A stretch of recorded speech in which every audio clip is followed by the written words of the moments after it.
Hi,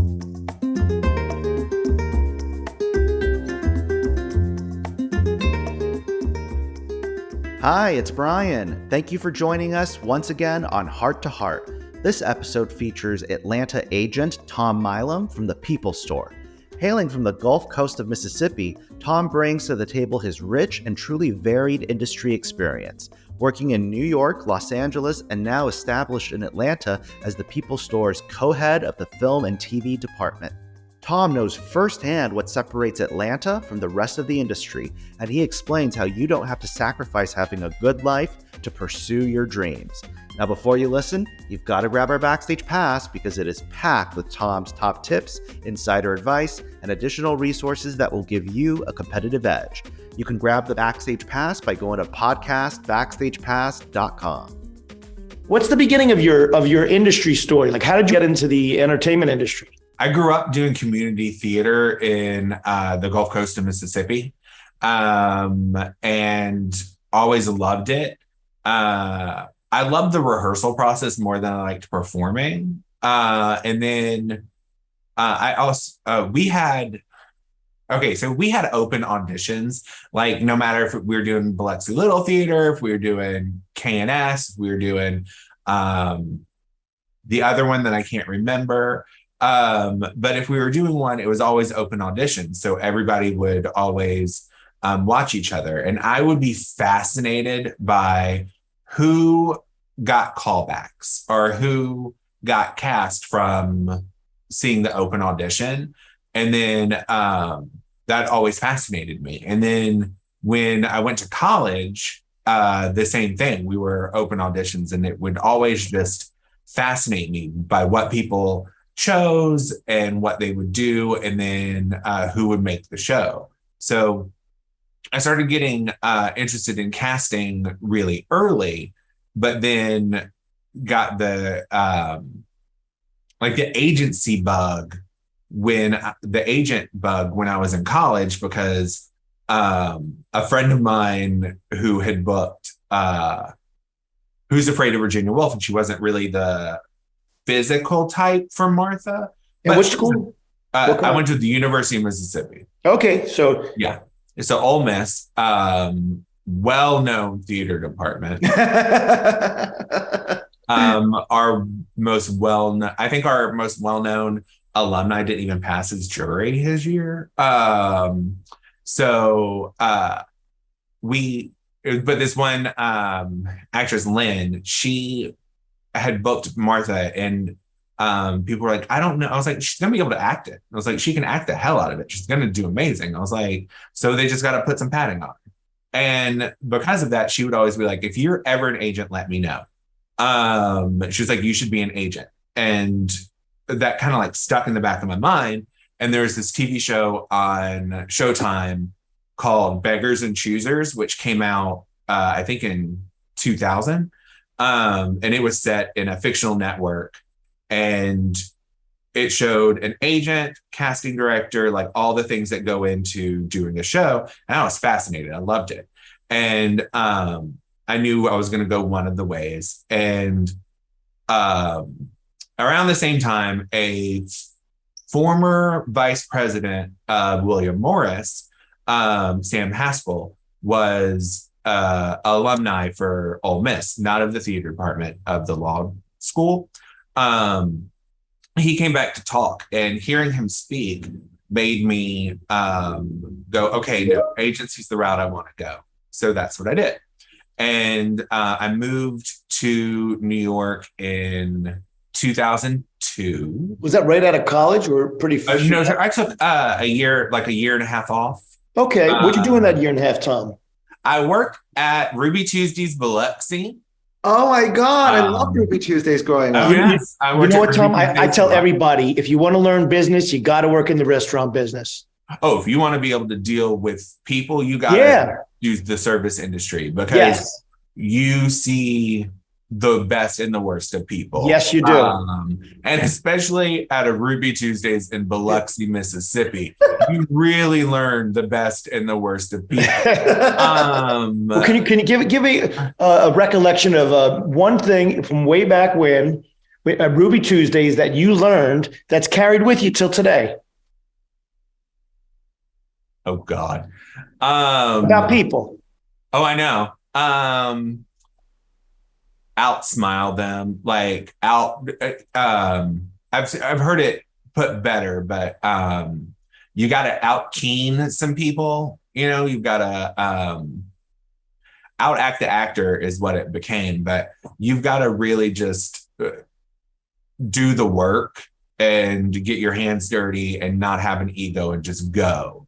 That's the one big thing I learned from Ruby Tuesdays was, we had to do trash inspection and like I did dish pit a few days. So I learned like just leave your ego at the door and get the job done.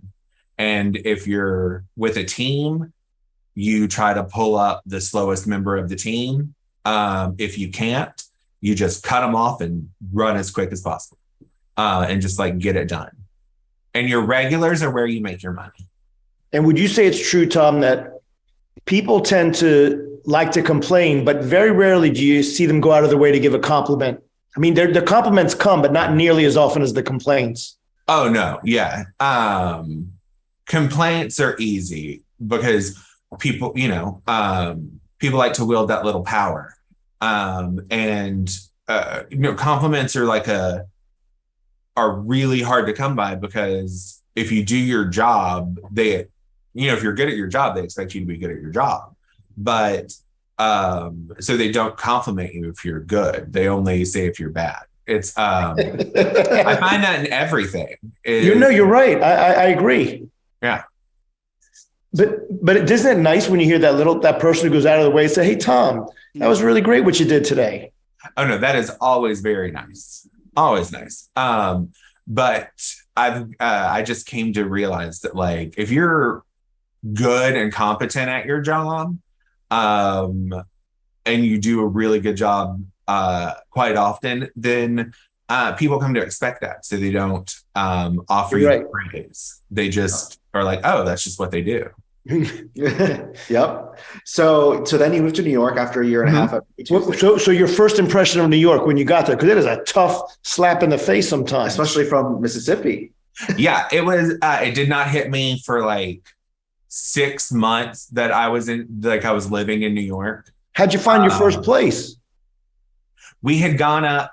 My parents took me up a little early. I moved in October, so I think they took me up in August, and we did like New York apartments or whatever, Manhattan apartments, or one of those broker things that had like people, and just did that and just searched and searched and searched. And of course, the apartment I find was more expensive than any of us had planned on. But after seeing all the other apartments, was the only one my mother would let me live in. Yep.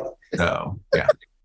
Where was it? Like what neighborhood? It was on 5th between Broadway and it was on 32nd between 5th and Madison.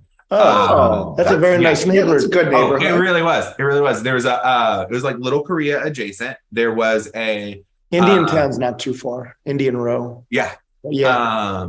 But it was Little Korea adjacent, and there was a karaoke place right next to my apartment. I was on the 8th floor, but because I was a smoker, my window was always open. So for one whole summer, I could phonetically sing "Dirty" in Korean. Cannot do it now, but I could do it then. So then you moved to New York, and then how did your agency kind of journey? Okay, so I ended up interning at the Telsey office, and I was there for I think 6 months, and then. Were they 28th Street then, or were they? No, they were on 28th Street then. Yeah, they were still Will Cast for Food in the place. Tada Theater. Yes, okay. It was. When I was there, it was Never Gonna Dance, Hairspray's First National, Wicked, Taboo, Tarzan's very first like experimental workshop. And then they did the pilot for Whoopi while I was there, but a whole lot of commercials. And I got to see a lot of things and was introduced to an amazing array of talent. And when my dad was like, you need to stop your internship, you need to go get a job, I was like, well, okay. And because I knew all of those names from seeing them at Telsey, when no casting office was hiring when I left my internship, and it was all agencies. So I ended up interviewing at a bunch of different agencies, but I could name their top commercial bookers. And when I walked into CSD and listed their top commercial bookers, I just got the job. It was very helpful. It was lovely. And then I was at CSD. That's what started the agency route for me. Mm-hmm. And then from there, how did you kind of progress into your kind of the bigwig status at Henderson Hogan? So I did 2.5 years at CSD, and it was amazing. And then for commercials. I was on-camera assistant for adults, and then I was in the beauty division for like 6 months, but I don't really talk about it. And then, hey Tom, at that time, was Layli Olfat there, or was that like before her? No. And Angela DePini, was she gone, or was she alive? Angela, she was gone by then. I was there when CED turned into CESD. Gotcha. I was literally there for the changeover. And then, let's see. I was in the beauty division, and that was not a good fit. I loved my bosses. I loved the agents I worked for. I couldn't deal with models. It was not a good fit. So I left and then became the casting director for the Onion News Network for a year. Hey, wait a second. How'd you get the Onion? Yeah. Oh, was it in New York? It was in New York. Okay. It was, we were down by Donna DeSetta's old office on like around Spring Street and Broadway. Yeah, that's right. It was great. It was a lot of fun. I would help do there, we cast a slate, then we shot the slate, then we took 2 weeks off, then we came back, and I was on a production schedule for an entire year. So I got really, really skinny, and worked like ridiculous amounts of time. And then my contract was up in December, and satire and I do not get along the best because I really have to know what you're satirizing. And for me to understand the jokes and everything, I really have to know, like, what are you satirizing right now? And sometimes with the Onion, I was really slow getting the joke or understanding what the piece was.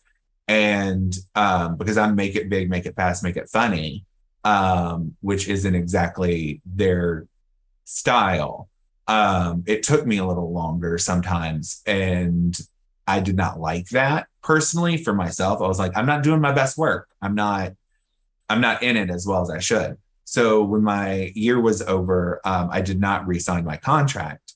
Not knowing that the writer's strike was in full bloom, because this was in 2007 and 2008. So I left the Onion being like, I'll be able to find a job. And then no, I couldn't. Hey, it's Brian. I'm dropping in on an important announcement. What you need to know is you have more control over your career than you think. The thing standing between you and the career you want is your connections. And that's where One-on-One Next Level comes in. If you are not a member yet, you can apply to join at oneononenextlevel.com. Press pause and do that now. If you are already a member and you are ready to get back on track, we want to invite you to book a strategy session with us led by myself personally. We will help you prioritize which classes make the most sense given your career goals. You can find these under the Resource Hub in your account portal. We can't wait to hear your success story. So now we just left the Onion. We're kind of like, what am I going to do now? And now what? There's a writer's strike. Yeah. There's a writer's strike. So I worked at a comic book store. So it was because you had difficulty, like you couldn't, there were like no jobs. No one was hiring.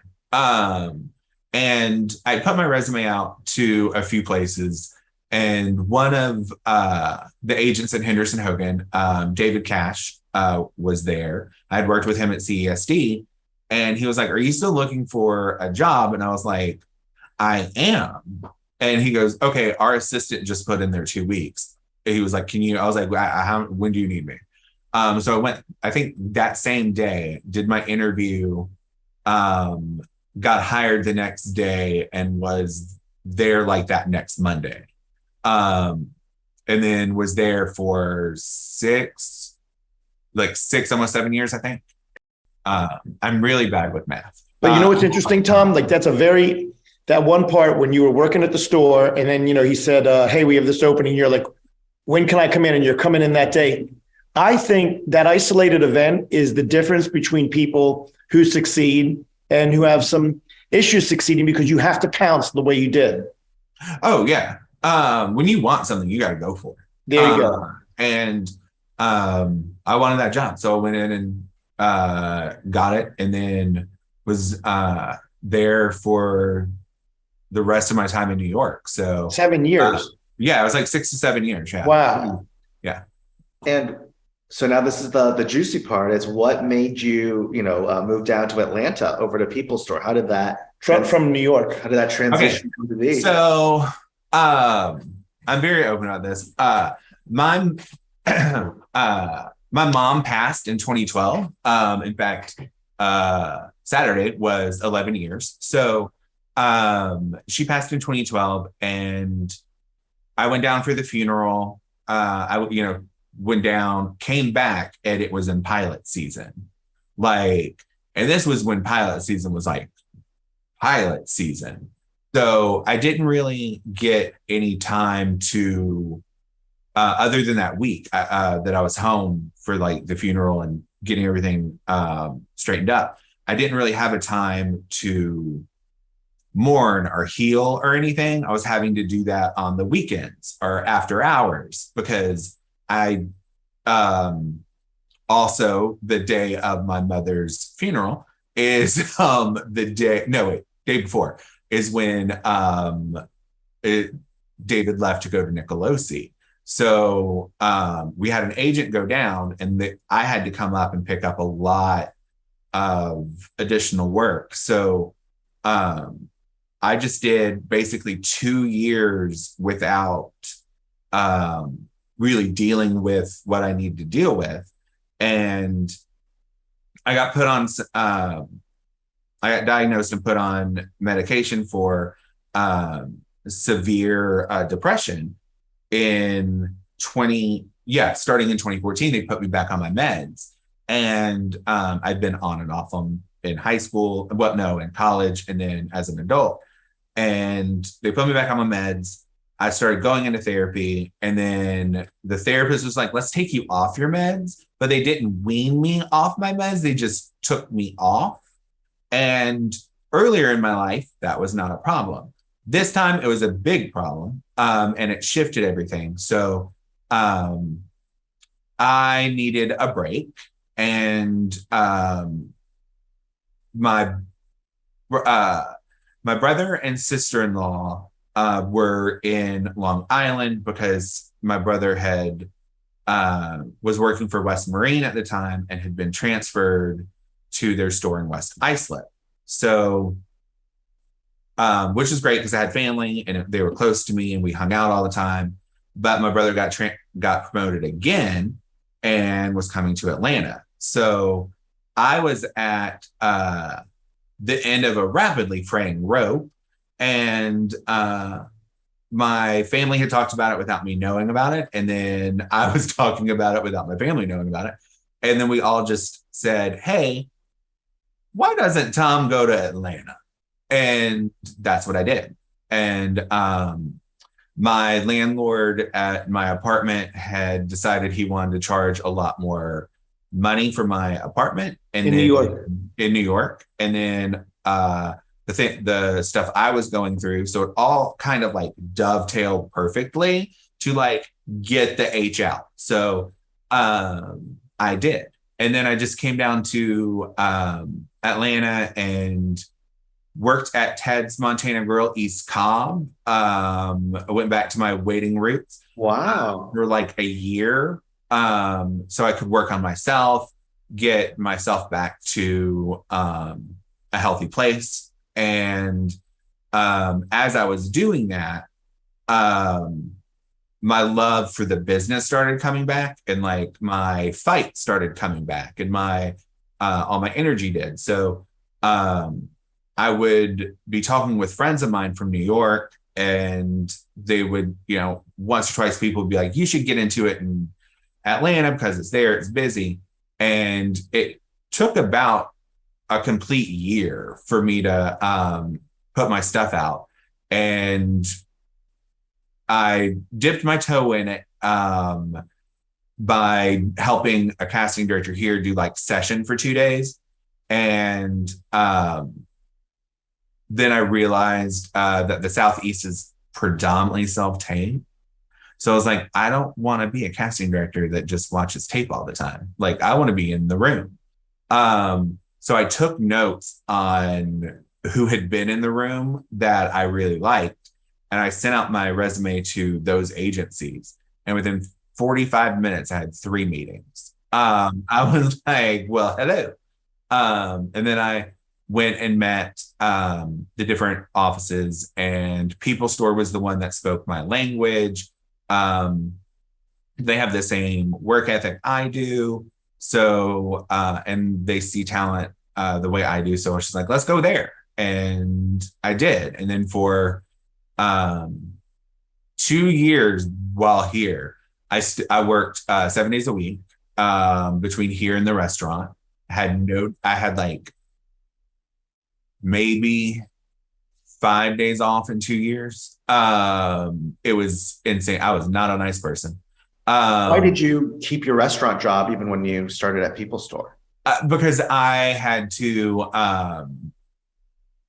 make my living. And then because I was having to reestablish myself as, I had to buy a car, I had to get an apartment, I had nothing when I came here except for a smile and a really good sense of humor. So I was like, let's just do this. So I had to like rebuild everything.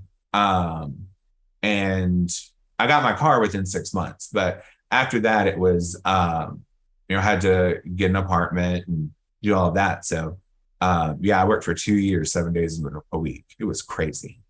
Wow, that is. And now you are like, aren't you like the head of TV? I am. I'm the head of film and television. Yeah. Wow. So because I worked my butt off. I even doing 7 days a week, my work didn't slip at the office. So. And when did you start it? Was it 2017 or 2018? No, I started here in 2015. 2015. Okay. Uh-huh. And so then, since 2015, have you seen a big growth in Atlanta? Oh my gosh, yes. I left the other job Labor Day weekend in 2017.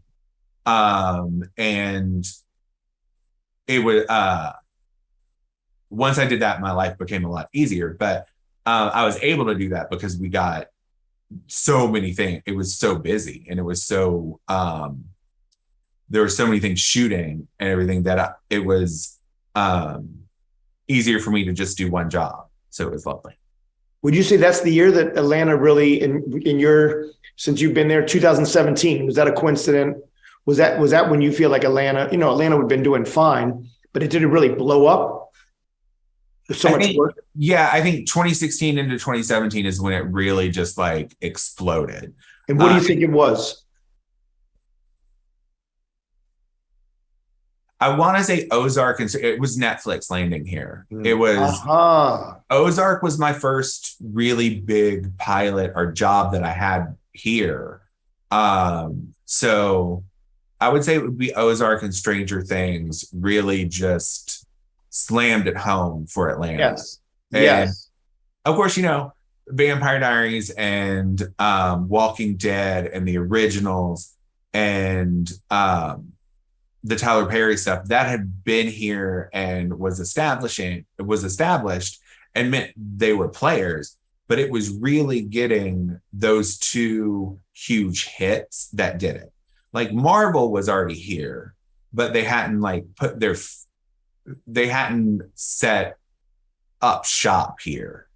And now they're, here. And Netflix pretty much came in and set up shop. And because of that, it just started exploding. And that's when we were like, hey, Thom, you're in Atlanta. Like, come on back. We're here too. Yeah. Thom, it seems like Atlanta has you could make a case for having more TV film than in New York, that area. Mm-hmm. However, and maybe I'm wrong here, Thom, you know more than me, it seems like New York has a lot more actors living there just because it's in New York than living in the Atlanta area. Would you say that's true or not true? I would say it's probably true. New York probably has a higher concentration of actors. Mainly, I think, because theater plays such a huge part in New York, where Atlanta and the Southeast in general is pretty much TV film. I mean, we have some great regional theaters here, but it's hands off for agents. So I think if you want to do TV film and you want to do theater as well, you have to live in New York. So I think that's a big draw for people still. And, besides, the market in Atlanta growing and exploding the last few years, I feel like People Store, was always like one of the top agencies in the Southeast, but definitely now it's, considered to be, the cream of the crop. I'm just curious if you can share a little bit about like your magic and like what do you think makes you guys, one of the top places that actors want to be repped at? Well, it's Brendan and Rebecca, when they created this office, were really client focused, and that's how we've managed to have any and all of our successes, by keeping it based on the clients. Like that is our secret. Is if you ask a casting director about our office, they usually say they're great, but they negotiate all the time, or they ask for a lot of stuff, or they bug us, or they ask a ton of questions, or things that, because we're really good at our jobs. Like, we're thorough. We do our research. We counter, we negotiate, because we put the client at center. There's, some offices down here that will openly say like their job is to make casting's life easier. That's not my job. My job is to make, yes, I want casting's life to be easy, and I want everyone to get along, and I want it to be easy. But my job is to make sure that my client gets treated the way they should be treated, and to guide their career. So that's because that is our focus, and other offices down here don't have that same focus. That's why we stand out. That's why we rise to the top, is because if you have happy clients and busy clients, you have happy, busy agents. So that's what it is. And every person that works here, and in my department, in our commercial department, in operations, we're all extremely like passionate agents and about the client. So that's what sets us apart.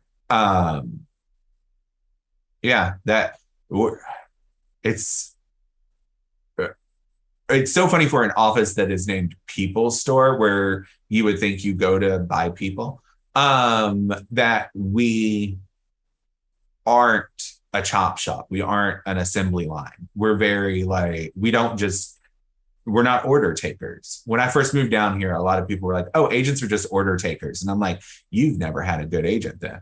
And this office didn't have that reputation. We make sure we don't. We make sure that we really service our clients.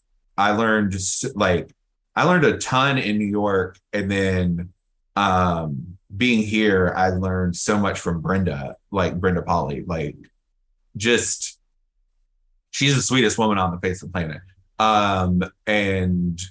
But she's the sweetest woman on the face of the planet who carries a big stick. Like, she gets what she wants. And it was fun to hear a different way of working with people instead of me, who was like, no, I'm just a bull in a china shop. And now it's like, no, I'm just more finessed. I'm me as me, but I still, you keep the niceties a little bit. Tom, wait, go ahead. Do you feel like your agenting experience in New York helped inform a lot of like, you feel like that was like a asset? Because I also noticed you guys have Jacqueline, also, from Nicolosi was in Atlanta. Is that like something that you feel is like adds a little bit of, Oh, spice? definitely.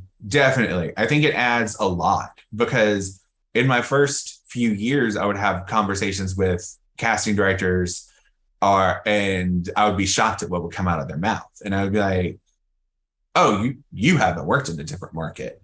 Like someone was saying something about a rate once, and I was like, no, this is a low rate for a guest star. Like, why are you? She was like, oh, this is high money here. I'm like, okay. I was like, this is nothing in a different market. And I think because of bringing in new perspectives and new points of view, I think that's helped tremendously in getting the Southeast to rise, because we're able to sit there and say, no, like a lot of the things you hear about the Southeast aren't true, because we come from New York and have experience in LA. So we know that SAG rules carry over the entire country. There is no SAG scale for the Southeast because SAG scale is SAG scale across the country. Like, it's having someone on staff, and now having two people on staff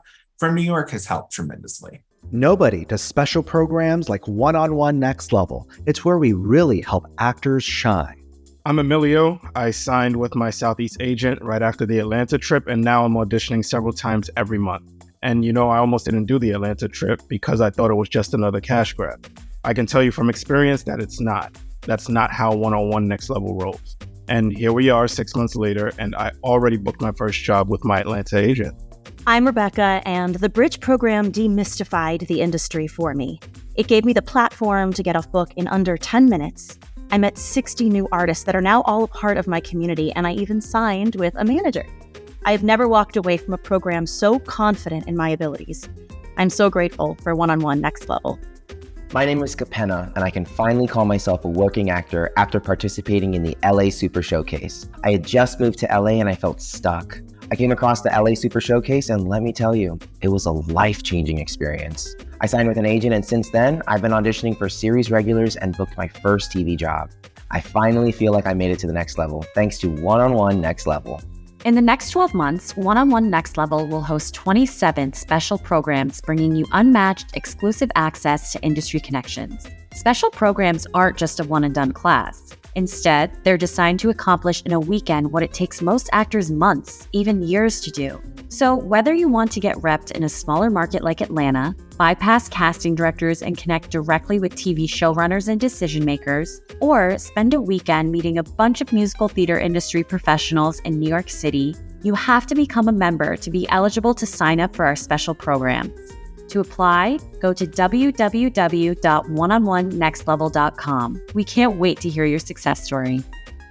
So I've talked to a lot of people who say they love living in Atlanta. Mm-hmm. I get off the plane, travel to the hotel, see a busy highway, flat land. And I'm saying to myself, let's hear what the secret sauce, everybody's telling me they love living in Atlanta. Besides the work, what do you love living in Atlanta? What about Atlanta makes so many people say this? I have a 3-bedroom, 2-bath home on half an acre, and my mortgage is less than the rent I was paying in New York. Gotcha. So that's a big draw. Yes. And then also it's not a property. Yeah. I mean, being able to have your own home is great. But then the creature comforts of the Southeast are amazing, because even an apartment that is, $900 a month for like a 1-bedroom like studio, you're still going to have a washer and dryer. You're still going to have a dishwasher. You're going to have central air. Those creature comforts really make an impact.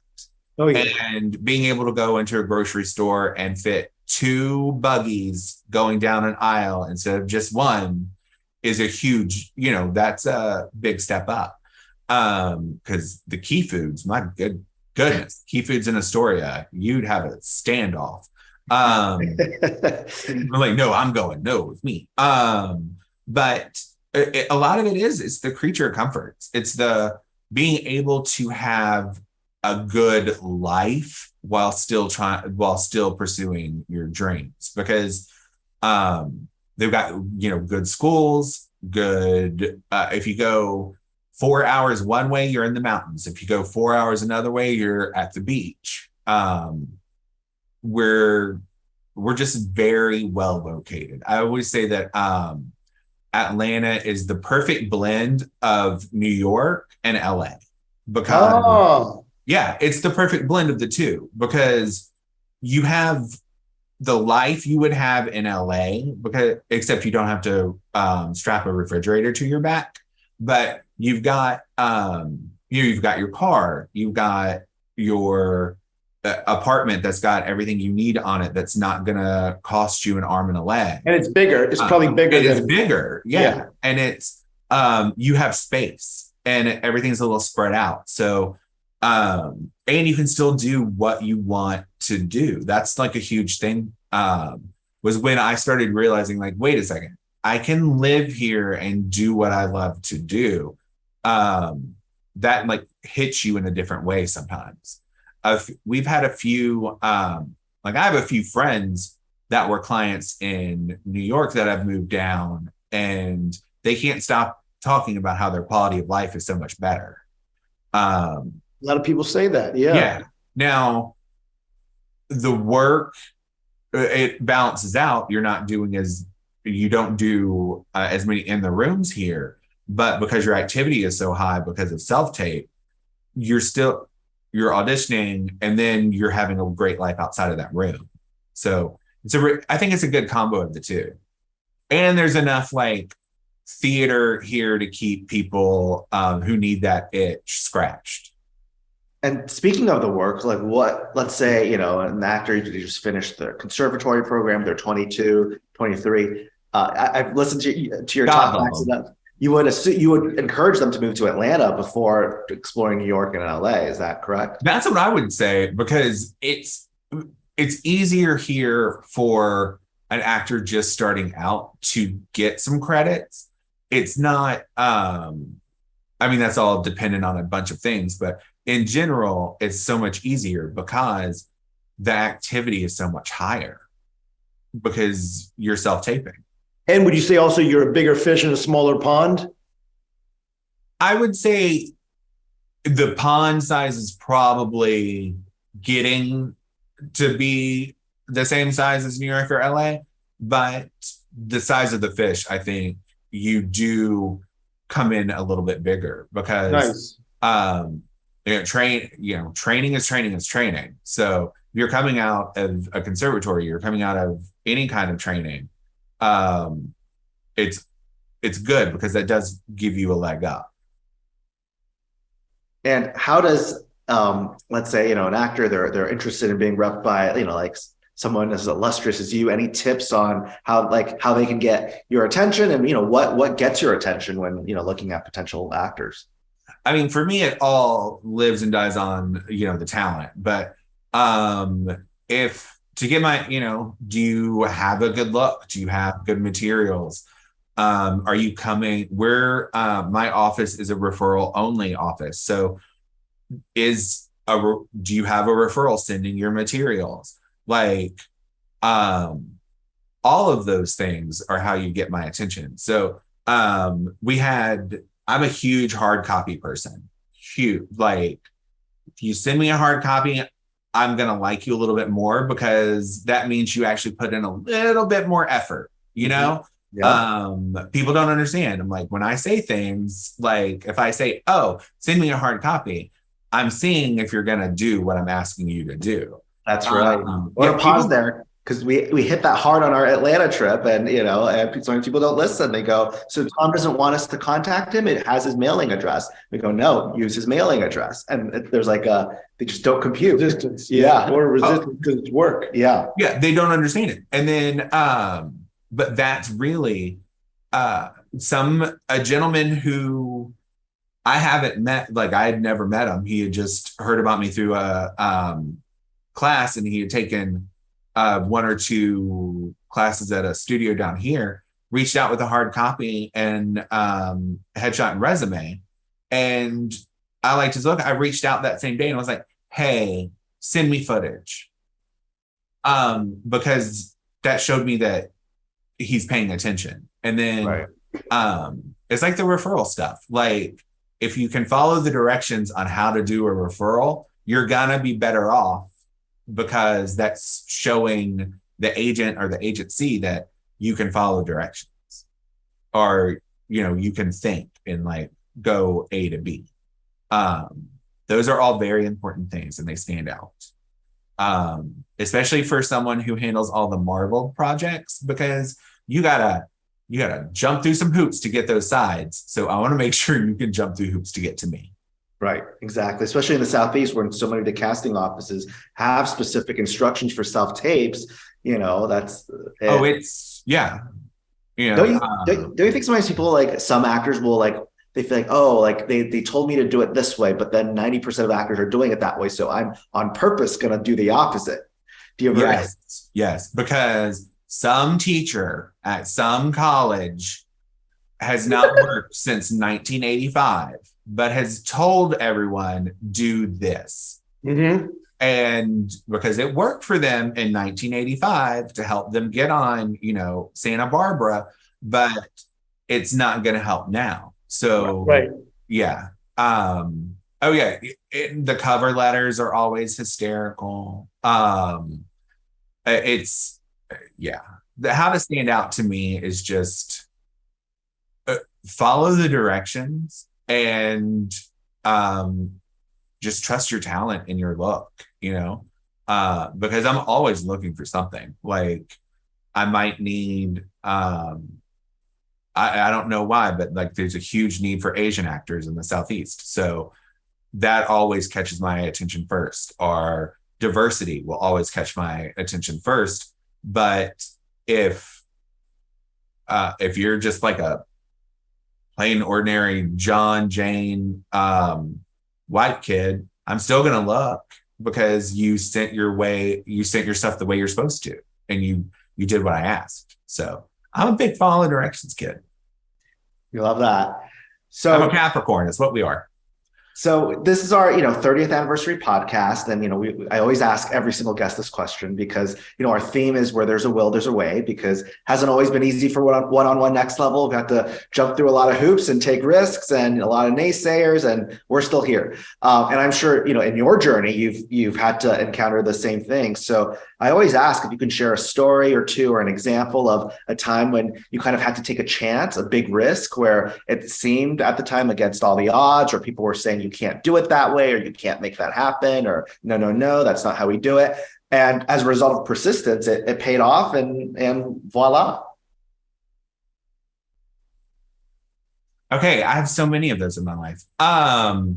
First would be, going to New York. Like, there were so many people who were like, what do you mean you're going to move to New York? And a lot of people who didn't understand that I was moving to New York not to perform, but to be in the business on a different side. A lot of people didn't understand that. And because I was extremely lucky that I had my parents backing and like my entire family behind me, that was easy. But the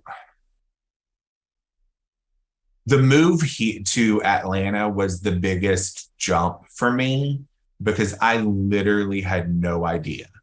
I was like, what am I going to do? I thought I was going to be a teacher. I thought I was going to come down here and do like put it. And I did. I put in my application for some drama teaching spots, didn't get a single interview, which was fine, because I was like, I don't have a teaching degree. So,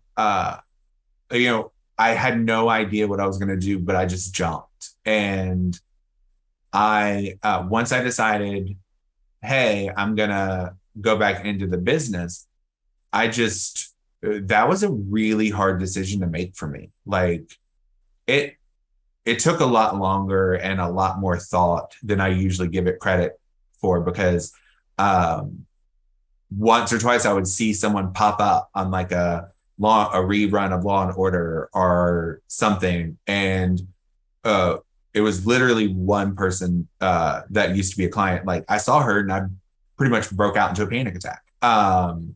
And I was like, no. It's like, no. But that was my big one, was getting back into the business here, and then purposefully going, I'm going to take over that department.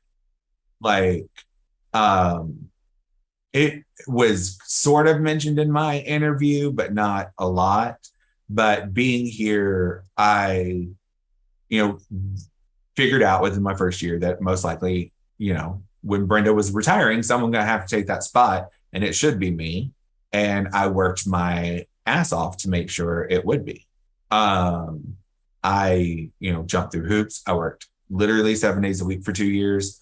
All because I knew what my goal was. And my goal was to be one hell of an agent and help elevate this market and take over, become the head of film TV here, which, that was a dream when I first started, was being the head of a department. But I was like, I'm not going to get to be head of a department until like I'm 55 or 60. Like, that's how it kind of is in New York. And the fact that I'm I got head of department before I turned 45, I was like, yes, let's do this.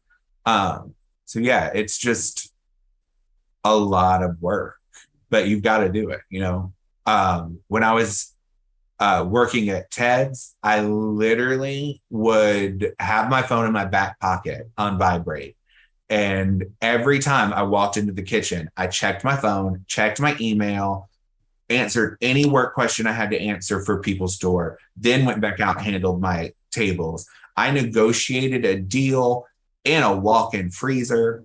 I, was negotiating deals in my car, answering questions, uploading tapes at 3 a.m. because I didn't have any other time to do it.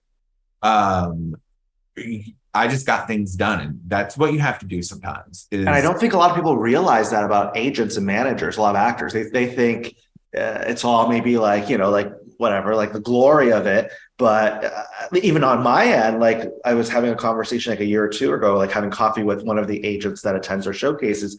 He's like, oh, I'm working at an event this weekend. And I kind of didn't understand. He's like, oh no, like I'm a caterer as well on the side to bring in some extra income when it's tough. And I think people, it's easy for actors, it's a tough journey for actors. And sometimes they don't realize it's actually a tough journey for people on the other side of the table as well.